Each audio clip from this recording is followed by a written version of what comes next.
ایمان دے دے گا۔ یہ کرسیاں کچھ خالی ہیں، کچھ لوگ چلے گئے، اگر پیچھے کے لوگ اگر چاہیں تو آ جائیں برائے کرم، بڑی محبت کے لوگ ہیں، ماشاءاللہ آ جائیے۔ جانے والے کوئی روکنے والا ہے نہیں، لیکن کچھ لوگ ہو سکتا ہے حاجت کے لیے گئے ہوں۔ وہ کوئی اور ہوگا اپنا جو ایمان دے دے گا، وہ کوئی اور ہوگا اپنا جو ایمان دے دے گا۔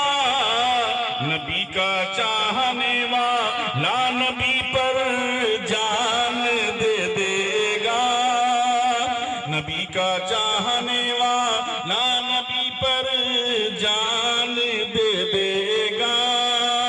اور تلاوت کر کلام پاک کی ہو جائے گا اندازہ، تلاوت کر کلام پاک کی ہو جائے گا اندازہ۔ محمد کون ہے اس کا پتہ قرآن دے دے گا، محمد کون ہے اس کا پتہ قرآن دے دے گا۔ نبی پاک صلی اللہ علیہ وسلم کے ایک صحابی رسول کہہ دو سبحان اللہ، جن کا نام حضرت جابر رضی اللہ تعالیٰ عنہ ہے۔ حضرت جابر وہ شہید صحابی ہیں، سبحان اللہ۔ حضرت جابر رضی اللہ تعالیٰ عنہ آقا دو عالم صلی اللہ علیہ وسلم کی بارگاہ میں حاضر ہوتے ہیں اور عرض کر دیکھتے ہیں کہ سرور کونین صلی اللہ علیہ وسلم کے چہرے پر کچھ ایسے آثار ظاہر ہو رہے ہیں، لگتا ہے کہ سرکار کئی دن کے بھوکے ہیں۔ اللہ اکبر۔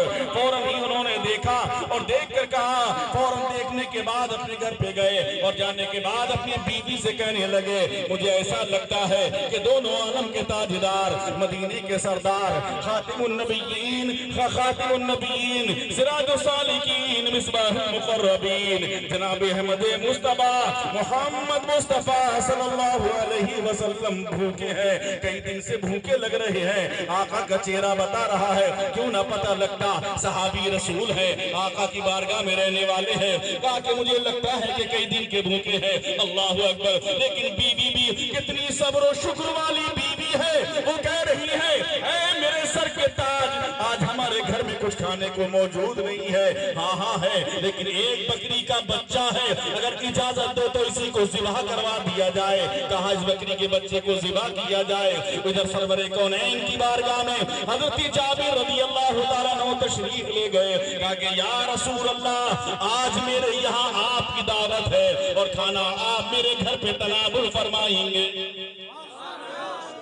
زور سے بولو، کھانا میرے گھر پہ تناول فرمائیں گے۔ میرے آقا صلی اللہ علیہ وسلم کا اصول ہے کہ اگر کوئی دعوت کرتا سرکار اس کی دعوت کو منع نہیں فرماتے۔ کہا ہاں جابر ٹھیک ہے، جاؤ کھانے کا انتظام کرو۔ حضرت جابر رضی اللہ تعالیٰ عنہ گھر آئے، چھری کو نکالا، بکری کے بچے کو پکڑا۔ حضرت جابر کے دو چھوٹے چھوٹے بچے ہیں، لیکن وہ بچے بھی اس سارے منظر کو دیکھ رہے ہیں، اس سارے منظر کو دیکھ رہے ہیں۔ حضرت جابر نے بکری کے بچے کو لٹایا، اس کے حلقوم پر چھری کو چلایا اور اس کو ذبح کر دیا۔ جیسے ہی ذبح کر دیا بکری کے بچے کو، گوشت تیار کیا گیا۔ تیار کرنے کے بعد کھانا تیار ہوا۔ جیسے کھانا تیار ہوا، دسترخوان لگا دیا گیا۔ دسترخوان لگانے کے بعد آقا دو عالم صلی اللہ علیہ وسلم کی بارگاہ مقدس پناہ میں حضرت جابر چلے جاتے ہیں کہ یا رسول اللہ، میں نے دعوت کا انتظام کر لیا ہے، کھانے کا انتظام کر لیا۔ ادھر حضرت جابر رسول اللہ کے کھانے کا انتظام کر رہے تھے، ادھر ان دونوں بچوں نے دیکھا کہ ہمارے باپ نے بکری کے بچے کو ذبح کیا ہے۔ ادھر حضرت جابر کھانے کے انتظام میں لگے ہوئے ہیں اور ادھر ایک بڑے بھائی نے چھوٹے بھائی کو بلایا، کہا آؤ کوئی کھیل کھیلیں گے۔ کہا کون سا کھیل کھیلو گے؟ کہا وہی کھیل کھیلیں گے جو ابھی ہمارے باپ نے بکری کے بچے کے ساتھ کھیل کھیلا ہے۔ کہا کہ آؤ ٹھیک ہے۔ بڑا بھائی اندر گیا، چھری لے کر آیا، آنے کے بعد اور چھوٹے بھائی کو مکان کی دیوار کے آڑ میں لٹا دیا